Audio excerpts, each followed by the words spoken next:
At FedEx, we're making carbon capture research our priority because Earth is our priority.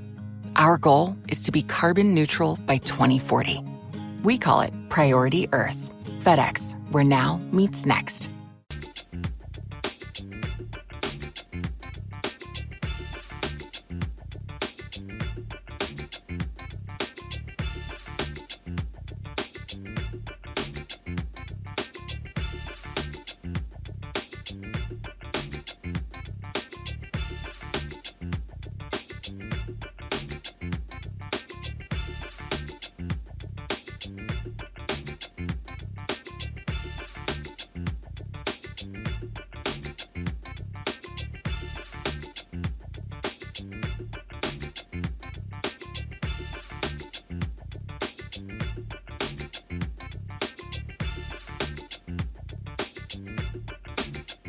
Today is Monday, May 24th, 2021. Coming up on Roland Martin Unfiltered, Louisiana State Police officially released 9 body cameras and dash cam videos of the arrest of Ronald Green. His mother and attorney will join us to discuss. An inaugural Remembrance of George Floyd rally was held in downtown Minneapolis in advance of the first anniversary of his death, which is tomorrow. American companies pledged $50 billion towards racial equity following the death of George Floyd. But most of that money has not been spent. We'll talk about that and more in our Where's Our Money segment, where we'll also talk with the founder of the New Jersey Black Economic Justice Coalition about their demands for equity, financial equity, black economic social justice in New Jersey. And Democrats are concerned the provision ending qualified immunity for law enforcement officers will not be part of the final George Floyd Justice and Policing Act now being negotiated in the United States Senate. We'll also be joined by New York City mayoral candidate Eric Adams, who has been leading the polls along with Andrew Yang. Plus, Hezekiah Walker and Jason Claiborne will be here to talk about their musical collaboration. Folks, it is time to bring the funk on Roland Martin Unfiltered. Let's go. He's got it. Whatever the biz, he's on it. Whatever it is, he's got the scoop, the fact, the find. And when it breaks, he's right on time and it's rolling. Best believe he's knowing. Putting it down from sports to news to politics. With entertainment just for kicks, he's rolling. It's on go, y'all. It's Roland Martin, rolling with Roland now. He's funk, he's fresh, he's real, the best, you know he's Roland Martin now.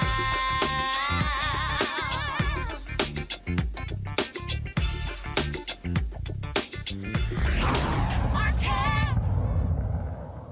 Ronald Green, the black man from Louisiana, arrested in May 2019 while in handcuffs. He was stunned, punched, and dragged by up to 6 white state troopers during his arrest. He died.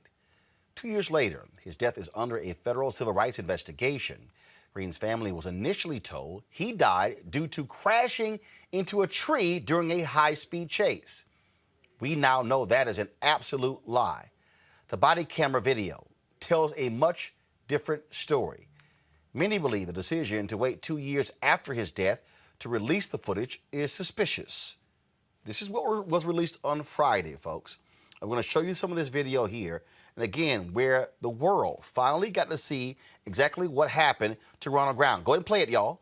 And so, this is the video here that was released on Friday. That's not a car accident. That's not slamming into a tree. And so, you hear how they're talking to Ronald Green. And so, folks, this is how shocking and shameful what took place in Louisiana. 2 years they fought to keep this video from being made public. Sounds eerily similar to what happened in Chicago when Laquan McDonald was shot and killed by police officers, and they lied and they fought to keep that videotape from being made public, including then Mayor Rahm Emanuel. And when media outlets forced the release of that video, the world saw for the first time what actually happened. And that is what led to the indictment and the conviction Well, former Chicago police officer Jason Van Dyke. Joining us now is Ronald Green's mother, Mona Harton, and civil rights attorney Lee Merritt. Glad to have both of you here. Mona, while we were playing that video, you covered your ears and covered your eyes. It obviously is difficult for a mother to have to see the final moments of her son's life played out and then shown and released to the public.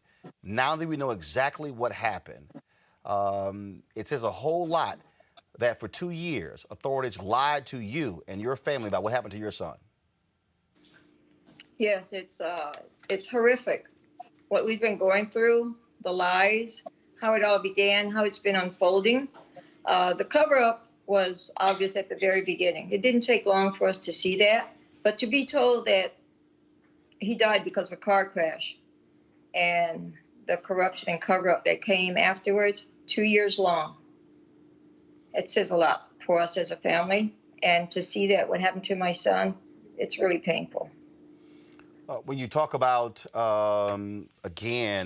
initially being told he crashed into a tree, and then you actually find out what happened, I mean, that was a deliberate attempt to lie to you and the family. Yes, we saw that. That was my first reaction when the first videos was made to us, available to us last year, September of last year. My initial reaction was he wasn't going to get out of this alive. They got him from the very beginning. They made sure they maimed him while he was still behind the driver's wheel. Lee Merritt, now that, first of all, in the initial video that was released, it only actually came out because the Associated Press fought to get it released. And then after the initial video, then Louisiana State Police had no choice but to actually release all of the video. That's right, Roland.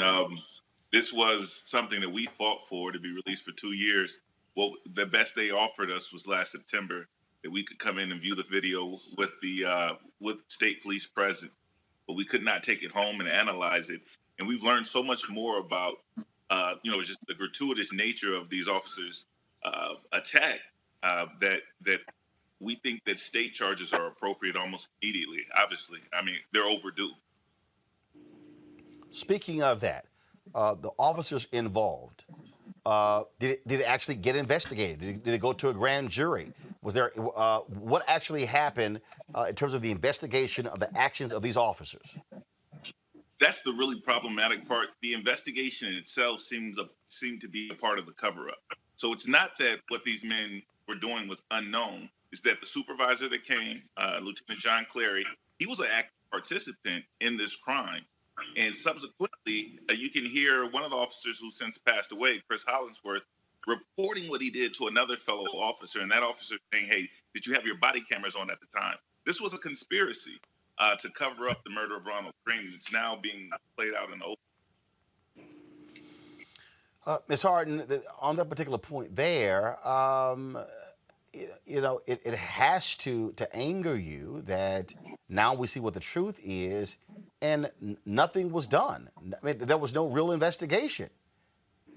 And that's what it fires me up more than anything. The fact that I was lied to from the very beginning. 2 years of nothing but lies up to this very moment. And the integrity of how and why they released the videos, that speaks a lot. It's just horrific that they don't care how deep they gab the family of Ronnie with mockery, with lies, with more conspiracy, just to cover themselves, protect their own selves. It's so I'm confused here, Lee, again. So did the state attorney general, did the DA in that district? So what actually? So was there no investigation? So again, the investigation itself, anytime there's an officer involved shooting in most jurisdictions, it has to be investigated by someone other than the entity that committed the shooting. But because this is the Louisiana State Police, the highest law enforcement authority in the state of Louisiana. They investigated themselves. And internally, they decided that 2 officers should be punished for this attempt at a cover-up in this crime.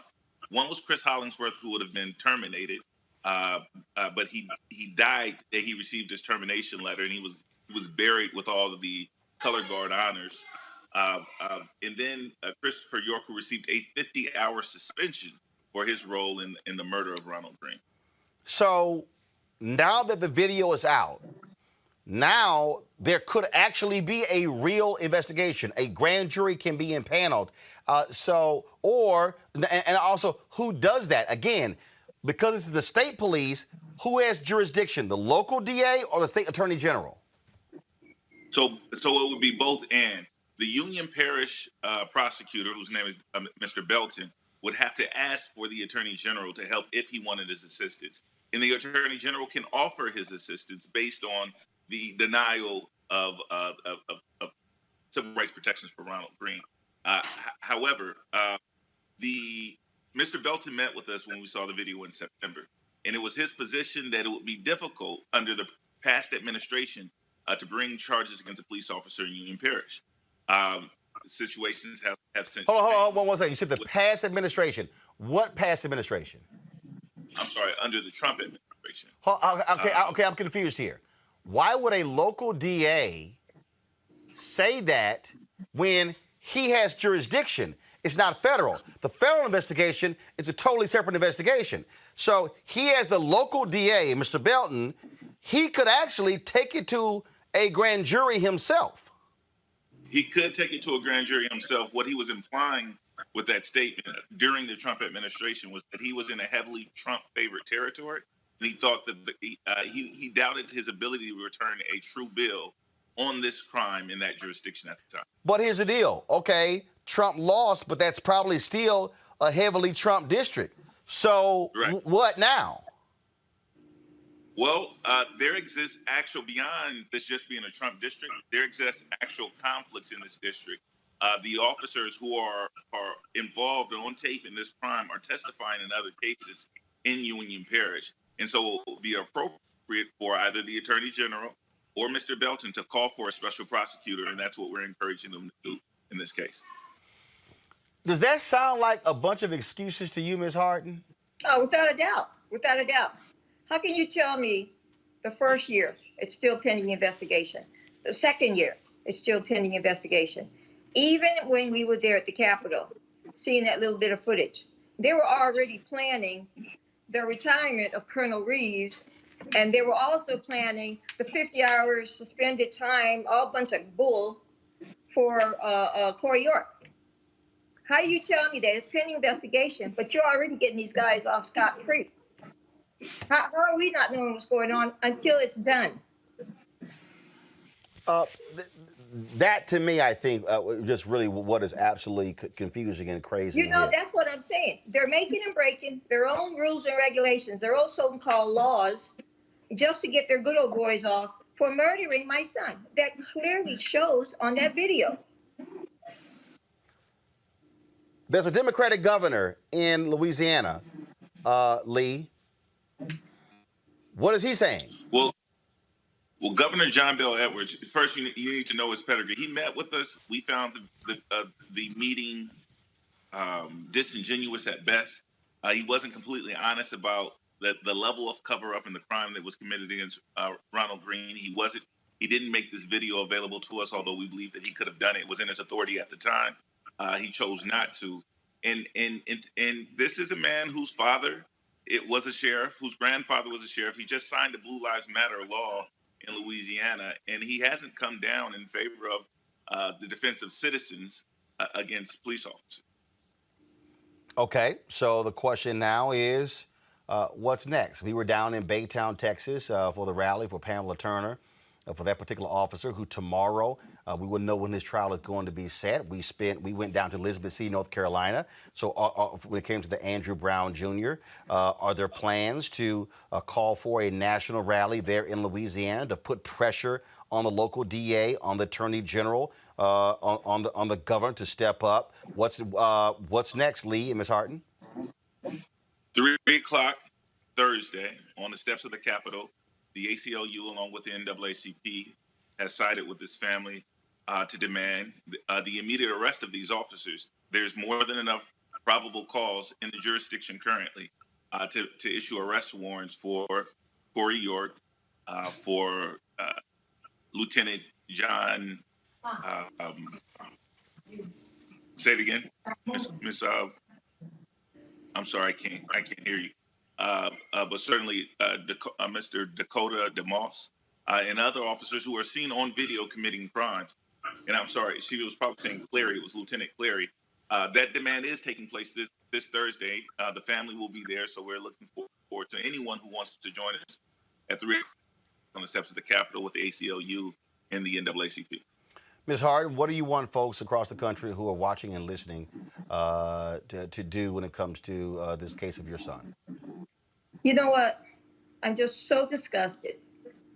Anger, being pissed off, being all the freaking emotions that can come up in a mother whose son was killed in such a violent way, on purpose, just for the hell of it.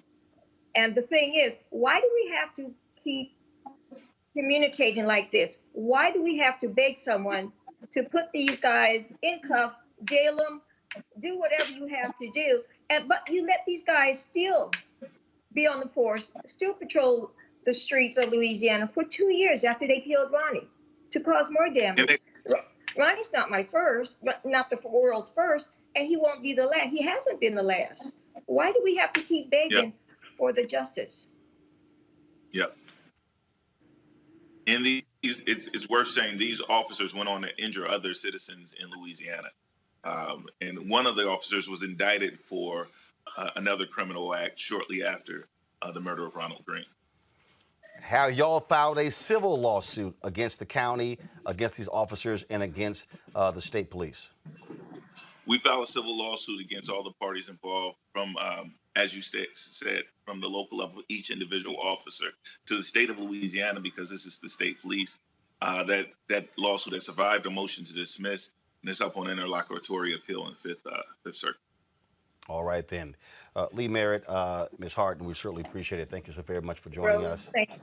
Thank you. We certainly will keep the attention. Thursday, we will be, Lee, let us know who's streaming it. We'll be actually in Tulsa, going from Fort Worth to Tulsa.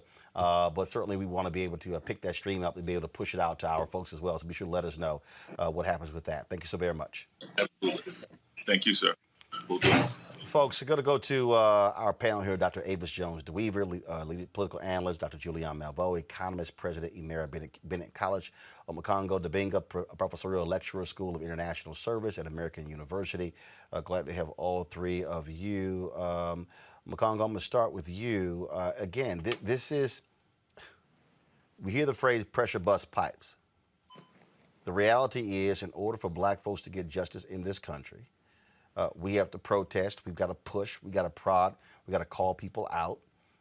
This is an example of what happens when you're in a deep red state, in a deep red county, where they clearly don't care about the life of an African American, and they will readily accept the lies of police officers and then cover it up.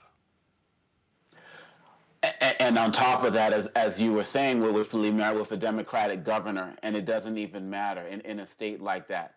Our lives clearly don't matter. This is why every single day we have to continue to fight for the George Floyd police reform bill that people are all up in arms about, relating to issues of qualified immunity. These are the officers we're supposed to trust.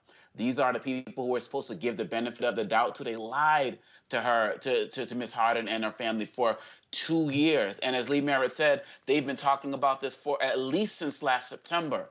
This is ridiculous. This is a cover-up at every level. If anyone did anything similar to this in any other type of profession, they would be in jail, in prison, in any way, shape, or form.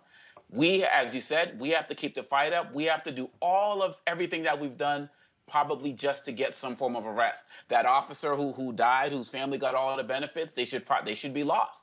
And I'm glad that we have a federal government now that's going to be putting up some other type of investigation into this right now, because we cannot let up. I'm so glad you asked about the rally that's going to be happening on Thursday, because they're going to get support from all across the globe. We cannot take our foot off the pedal right now, because this family, like so many other families, deserve justice. And it's not going to happen until we make it happen.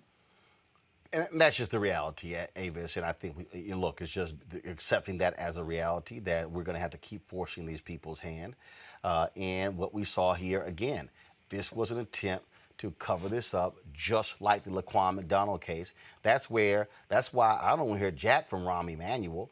There's all this talk about he might become the ambassador to Japan for the Biden administration. What he did in that case is just shameful and despicable. He should never be in public service. No, he certainly should never be in public service. As far as I'm concerned, he's guilty of obstruction of justice. But as to this case, what to me is so completely infuriating about it is that they literally tortured that man to death. He was tortured to death all the time, yelling expletives at him, all the time, just sort of swarming him, kicking him, tasing him, just completely battering him to death. And then in the moment, they're thinking about, oh, my goodness, is the body cam on? Well, let's cut it off. And then after that, they go further by not only initially lying to his family, saying that he died in a car crash, but to continue the lie by attempting to cover it up for 2 full years. The real sad thing is, this is not an isolated incident. How many examples do we have to show where police reports or police accounting of situations don't really match the facts once the video evidence comes out? This is a cultural problem with policing in America.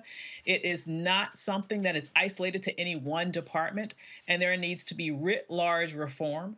The Justice in Policing Act needs to pass. That needs to be a start, but that's not the end of all that needs to happen in order to root all of this, and as far as I'm concerned, terroristic activity in blue off the face of the earth.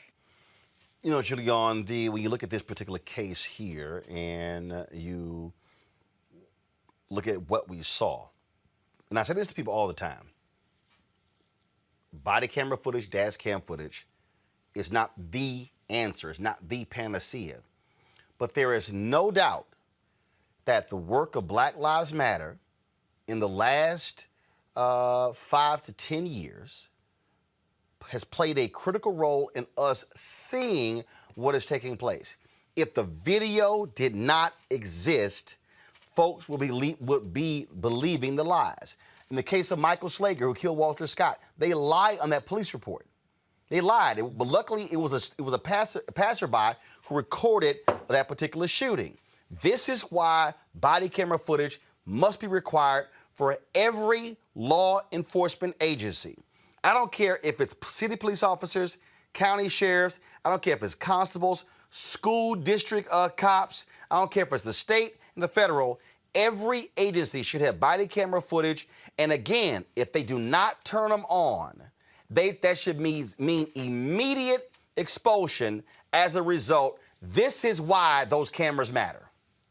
Well, Roland, you have been the high priest of cameras in terms of your crazy ass white people and any number of other things. The fact is that when you look at George Floyd, had that little girl, the 17-year-old child, had she not had the presence of mind to video that, we would be in the dark about what happened. And what I find interesting is I troll around the internet listening to some of these white people who still don't believe that the George Floyd Act is necessary. They say things like, well, if they had just complied. But when you look at this was such excessive force. I mean, such excessive and unnecessary force. You got the man down, words escape me, and they rarely do. But they escape me when I look at this. But we are blessed in this era. I mean, we didn't have cameras in Tulsa. We didn't have cameras in Wilmington, North Carolina. We didn't have cameras. We could call the roll of the times we did have it. We have them now. And these police officers who don't want to use their cameras, so this should be like guilty until we see the tape. So don't tell me you forgot to put your camera on. What they have all these excuses. No, this is a requirement, just like you carry your gun around as a requirement, just like you put your badge on as a requirement, put that camera on as a requirement. My heart goes out to Mrs. Harden for what she's had to endure, not just with the death of her son and the lies that surrounded it, but also with the fact that she is seeking justice. And she has to see this and hear this time and again. You said she had her hands over her ears and her eyes closed because this is hard to see. But we know how many thousands, if not tens or hundreds of thousands of Black people have died the same way. So, Brother Domingo is right. We have to, that George Floyd Act is the beginning, it's not the end. It's a first step, it's not the last step. These crazy cops need to be dismissed, period. If you have any involvement in something like this, see ya. Go work at 7-Eleven or someplace where, you can get 15 an hour, maybe. But you do not deserve a pension. You do not deserve honors. You don't deserve anything when you're killing our people. Absolutely, folks. We will continue to cover this story and let you know exactly what takes place with regards to it. Now, check this out. We'll stay in Louisiana, folks. This was caught on tape. A probation officer was captured on a security camera planning drugs leading to the arrest of a Black man. Louisiana NAACP, guys, hold the video. We're gonna see the video here. They're gonna walk it through it. You're gonna see the graphics. Okay, it is crazy. This is the video that was put out by the Louisiana NAACP.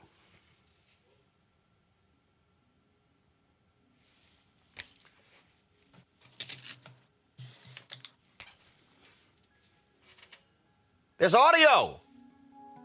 Yes. I don't understand why this is called.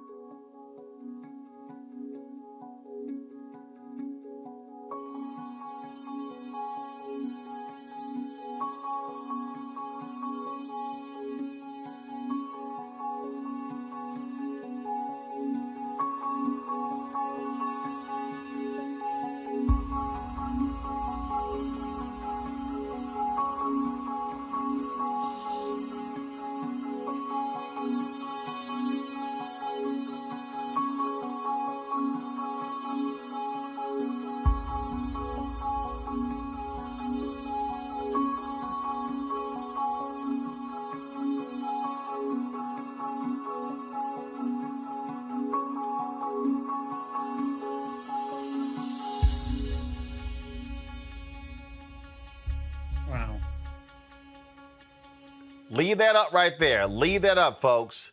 The NAACP wants this probation officer fired. His name is Lane Norman, Normand.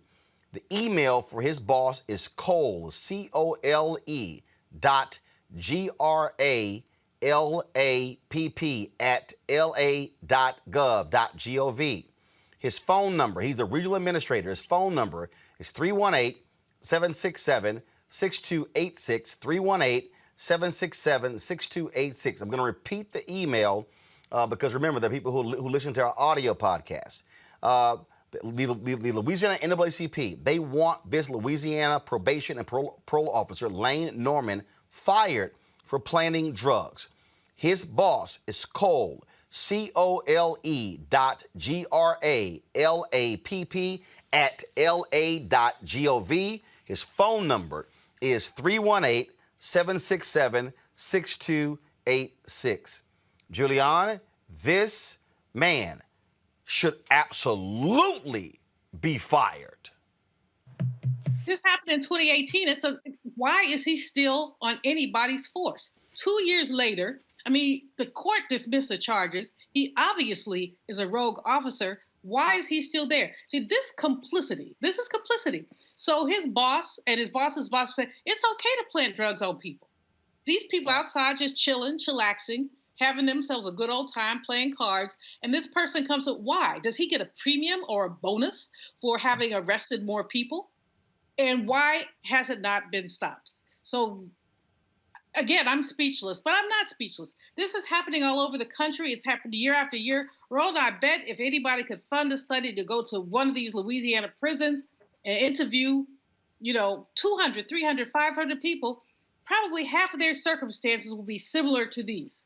Now, some of them did it. We know some of them did it, but all of them did not do it. And many of them had a prior record, and they were basically planted because if these folks don't get a bonus for messing with Black people, they get psychic pleasure from doing it. And so these folks, and then they run around bragging about it. They tell each other, see what I did? I did that. I could do that. So we really have to, that's why the Floyd bill is step one. But the National Registry is so very important. But even more than that, they say it's a rotten apple in the barrel. The barrel is rotten, and so are the apples. Get rid of all of them. Absolutely. For this guy to still be in the job 3 years, I mean, for the judge Avis to look at this video and to go, oh, yeah, charges out, and the guy's still employed. First of all, his boss should be asking, where in the hell did you get drugs from? Hello. Yeah, that's drug possession. That's exactly what I was about to say. Not only should he not have a job, why isn't he in jail? If it's illegal for the person that he planted it on to have it, how is it legal for him to have it? Where's the prosecutor in this? So there are several people who are complicit, as Dr. Malveaux pointed out, and who are allowing these activities to happen. I would also wonder, who else was he a probation officer for? How many times has he done this? Once again, are we supposed to actually believe that the only time there happened to be a videotape there was the first time that he's ever done that to somebody? I certainly don't believe it. So, this is the very essence and the very definition of what systemic racism in the criminal justice system looks like. Because not only do you have Black people largely targeted in this way, but also when there is just absolute 1000% video evidence that the person was railroaded, just, dropping those charges isn't enough. When you allow the person who committed that act to stay in place, that in essence is telling him he did nothing wrong, so he might as well just continue doing it. And we're not going to look backward to see all the other people who he may have unjustly framed in the very same way continue to still pay for a crime that they didn't commit. And Omekongo, let's be clear. The only reason that brother is not sitting in prison is because his dad put a camera in his garage. And again, this is where Black people are. Black people, we got to put cameras in our crib, in the garage. We got to put it in our cars to protect ourselves. If that daddy did not have this camera, his son is sitting in a hardcore Louisiana prison for a minimum of 10 years. It's ridiculous, and it goes to the story last week where you showed the officer urinating at a man's funeral home, a city council member on top of that. And again, we have to be responsible for recording our own information, sometimes even recording our own deaths. And I wouldn't be surprised if what Dr. Malveaux said about some form of quota or kickback system that's going on with these officers. We remember the case a couple of years ago of the judge who was getting kickbacks for the number of people that he sentenced to prison. So that's not a far-fetched idea that's going on. And another thing we have to be mindful of in that video, there were small children who watched this entire thing happen, who are being traumatized at a very young age, similar to what we saw with George Floyd when there was a 9-year-old there again. So they have these patterns that are going out to the entire community that are showing them that we don't care, and we're going to put in your psyche that you are going to be policed as you get older. And really, at the end of the day, this is what's even more tragic, because we see it's going to continue after many of us are long and gone, unless we continue to fight to make it stop. Well, absolutely. And so, folks, we certainly support the Louisiana NAACP. We'll be pushing that information out as well so folks can see it and they can actually respond to it. Folks, it's just absolutely crazy. Again, this brother, he was arrested. He was arrested. That man could very well be sitting in prison. And they were dropped. First of all, they were dropped 3 months later after the DA's office reviewed the footage of the incident. But if his dad didn't have the camera, he'd be sitting there in jail. In Iowa, more than 5,000 people have signed a petition calling for Sioux City police officer Thad Boyer's removal from duty. The petition cites Boyer's history of repeated use of force incidents. Video of the aggressive officer pointing a taser and pinning a black customer to a table at a Perkins restaurant began circulating on social media last month. Watch this. The manager said she wants you out. Look at If you 12. don't leave right now, you're going to jail. I'm leaving. He ain't do nothing wrong though. Hey, record him. He sure didn't. He ain't do nothing wrong. I'm leaving. I'm leaving. I'm leaving. This is dangerous. This is dangerous. This is dangerous. You're under arrest. Out. He ain't do nothing wrong. What am I under arrest for? He was Don't take my suit. leaving. Don't He was take it. leaving. Don't shoot me. Don't. He's leaving. Yeah. Just shoot me in my face. You are. Hey, put that taser He ain't do nothing wrong. Hey! Put that taser down. He ain't done nothing to you. Hey, put that taser down. He ain't done nothing to you. Man, fuck all that. He ain't done nothing to you. Put that taser down. Oh my God, bro. Put that taser down. Hey, put that taser down. He ain't done nothing to you. He ain't do nothing to you. Hey, put your fucking taser down. Hey, put your taser down. Hey, put your taser down. Hold on, move. Put the cuffs on him. And I want y'all to roll the video again. You're going to see where the officer tells him to get up and leave. Again, watch his, he's complying. Watch the beginning again. The manager said she wants you out. Look at If you 12. don't leave right now, you're going to jail. I'm leaving. He ain't do nothing wrong though. Hey, record him. He sure didn't. He ain't do nothing wrong. You're leaving. I'm leaving. 29-year-old John Wright is charged with trespassing, interference with official acts, and failure to comply with orders of a police officer. However, police are investigating the incident, and Boyer's action are also under review. Okay, Avis, the dude is literally walking away, about to put his jacket on. Cops decide, oh, I'm just going to grab you and forcibly remove you. So this is what happens when you have an entire police ecosystem that is fueled with anti-Black hate, aggression, predisposition to violence. Because that young man was just trying to leave. He was trying to comply. You know, this is why I really get annoyed with people who go around, and, you know, I understand that there is a need maybe for some of this, but I really get annoyed with people who go around, you know, trying to educate Black people that the answer is to comply. He was trying to comply. The answer is to stop having policemen who are out here terrorizing Black people. And as we've said a gazillion times on this show, there was an FBI report over a decade ago that talked about the fact that police departments across the country had been infused with white supremacists, and nothing has been done to root them out. You cannot make me believe that a lot of what we're seeing right now is a white supremacist wet dream. This is exactly what they want. They want to have the power to use violent activity all the way up to beatings and deaths against Black people and not have to have any consequences associated with it. And what better way to do that than to don a police uniform and get protected by the blue wall of silence that covers up your activities, that lies on police reports, that have prosecutors who don't want to prosecute, who have judges who look the other way, who have an entire system that says this sort of behavior is okay. But if there's one thing that made me feel good about that video, it was the fact that Black people in that restaurant said, hell to the no, not today. Put that taser down. He hasn't done a damn thing to you. And that's exactly what we need to do. We need to stand up for each other in the moment and not just lament the aftermath after one of our brothers or sisters have been victimized by police violence. Look at the charges here, Congo. Interference with official acts, failure to comply with orders of a police officer. This is how they try to target us. This is what they do right here.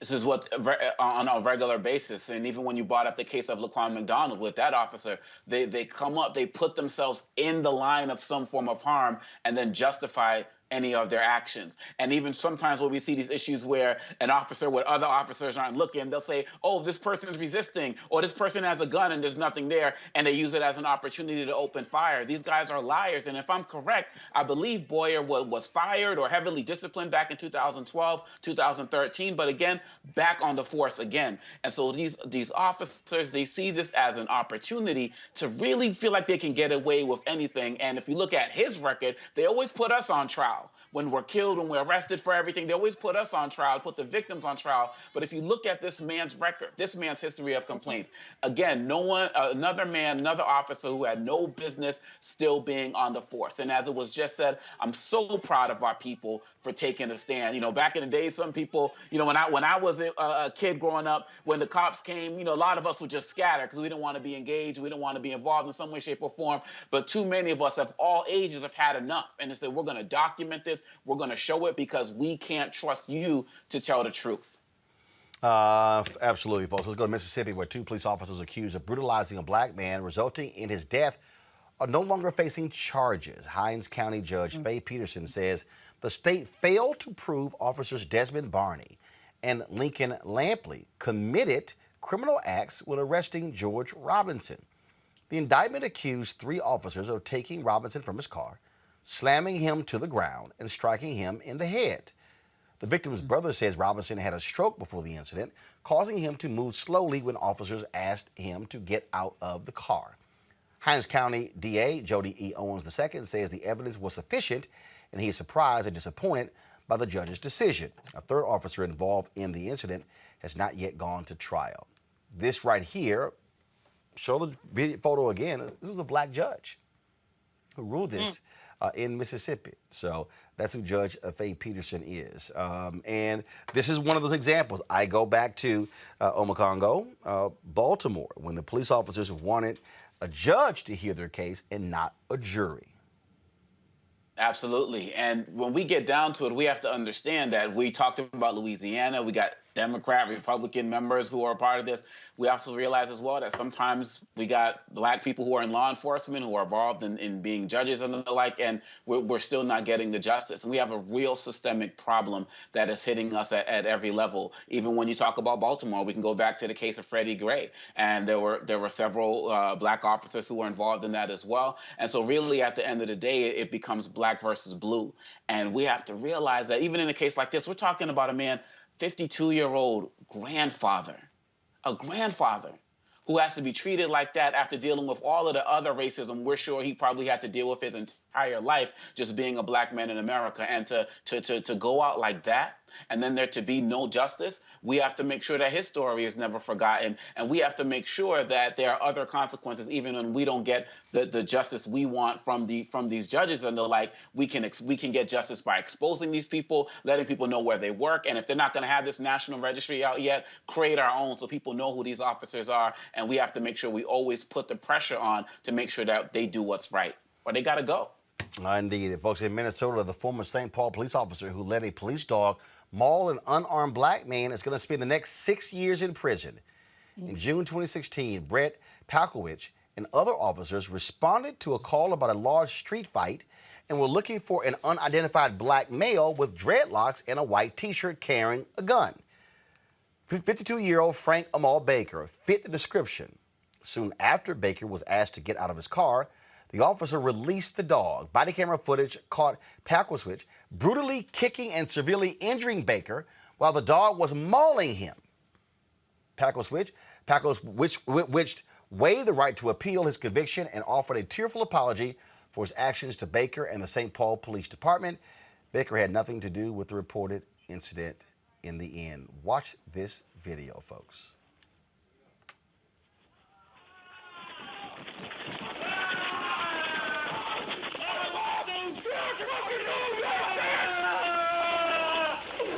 Hold on. I got a cup for you. Yep. Put your fucking hand on the ground. Don't move. Turn over. Please. Get up, buddy. Get up, buddy. Good. Get in the house. Get on the fucking ground. Use your hands.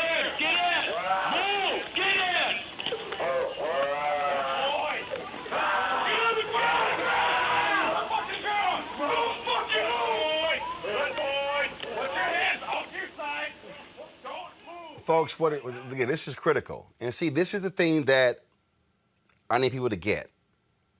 Someone has posted on your YouTube channel, bro, this is a lot. It is. It is a lot. Which is why every single person who's watching this show, every single person who's listening to this podcast should be picking that phone up and calling their United States Senator today and tomorrow and Wednesday and Thursday and Friday saying, vote for the George Floyd Justice Act, get rid of qualified immunity. All these folks, and let me be real clear, I get black people who say, oh my God, black porn, don't show it, let the white folks show it. That's precisely why why Emmett Till's mother, Mamie Mobley, said, no. Open casket. Let them see what they did to my baby.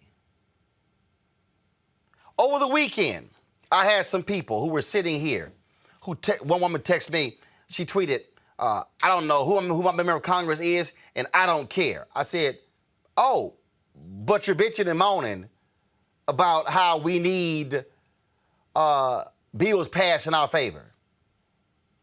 I had people over the weekend saying, well, I don't know why we got to sit here and call people. It's called It's Your Turn. Because black folks before your behind showed up did this. And I don't want to have to sit here and show these videos, Julian. But we got to keep it in the face, because what did the Jews say? Never forget. Never forget. That's right. And said, never again. Exactly. You know, this man gets 6 years. 6 years. He need to get 26 years for allowing this man to be mauled. You know, every one of the cases that we've looked at today really do speak to the George Floyd Justice and Policing Act, but also speak to the historic dehumanization of black people. He would not have sick a dog on his son or his daddy. He would not have, and by the way, everybody brown ain't down. So Sister Girl in Mississippi needs to be taken to the woodshed too, because everybody brown ain't down. And too many of us make too many excuses. And anybody who doesn't know who their member of Congress is, there's a special place in hell for them, because that means they just don't care. But when you look at this case with this dog, such a light sentence for such a heinous act. And it was a wrong person at that. Would have made it right if it was the right person. It was a wrong person. And this guy has tears in his eyes. Well, he needs to have a dog in his booty. You know, he's crying now. Well, cry after the dog chaws on you for 20 or 30 minutes. It is too much at some level, but it's also time enough, because we need to keep seeing this, hearing it, and working on it. I'm a Congo. Well, I understand what people talk about as relates to black trauma porn, but what we're doing here is different. What we're doing here is these videos are being showed with calls to action, phone numbers, emails, letting people know what to do to make this stop. Some of these other networks may get some type of perverted pleasure in showing these videos on loop, but there's no ask, there's no call to action. Right here, we have an opportunity with every video that you show, with every mother and father and lawyer that you interview, you give us an opportunity to do something about it. And so for those folks on YouTube and other places saying this is too much, it's not going to be too much when it's you. And so right now you have an opportunity right now to do something about it. And if you don't do anything about it, how are you going to expect it to stop? Like you said, Roland, you don't want to show these, but this is our world right now. This is where we're living right now. And whether you are a toddler, whether you are a teenager, whether you are a parent, whether you are a grandparent, male or female, it doesn't seem to matter. As Samuel Jackson said last year, it's open season on black people. And until you see it in your face, you're not going to be motivated to do anything about it. And if you still are not motivated to do something about it, I still pray it don't happen to you, but we're going to keep doing this work. And that's the thing right there, Avis. I guarantee the people who are complaining, you know what? If it was your son or daughter or niece or nephew or cousin, if it was you, I bet you'd be like, damn, I sure hope somebody tells my story. I sure hope somebody shows that video. I sure hope somebody comes to my defense. I sure hope somebody has my back. That's why we do it. Absolutely. I mean, I guess they believe that ignorance is bliss, but ignorance is bliss only lasts so long. What's important about showing what you're doing tonight is you're showing that this is not just one case. It seems like here in America, we focus on one case for a period of time, and then we stop looking at that one, and then we look at the next one. Then we stop looking at that one, and we look at the next one, as if it's only one incident at a time. What's important about what you're doing now is that you're showing a pattern. Yep. You're showing a pattern of practices of policing in this country. And it doesn't matter how old you are. It doesn't matter how innocent you are. It doesn't matter if you're sitting at home, minding your own damn business, chilling with your children. It does not matter. This could happen to anybody. And what I want us to do as a people, we need to understand this is not supposed to be comfortable. It's not comfortable when you're being oppressed. It's not comfortable when you're being murdered. It's not comfortable when you're getting a dog sicked on you and telling you 3 different commands in the span of a second. Put your hands on the ground, don't move, roll over. He was supposed to do all of that in 1 second. If you listen to that tape, he got 3 different commands in like a second. That is the level of incompetence and evil.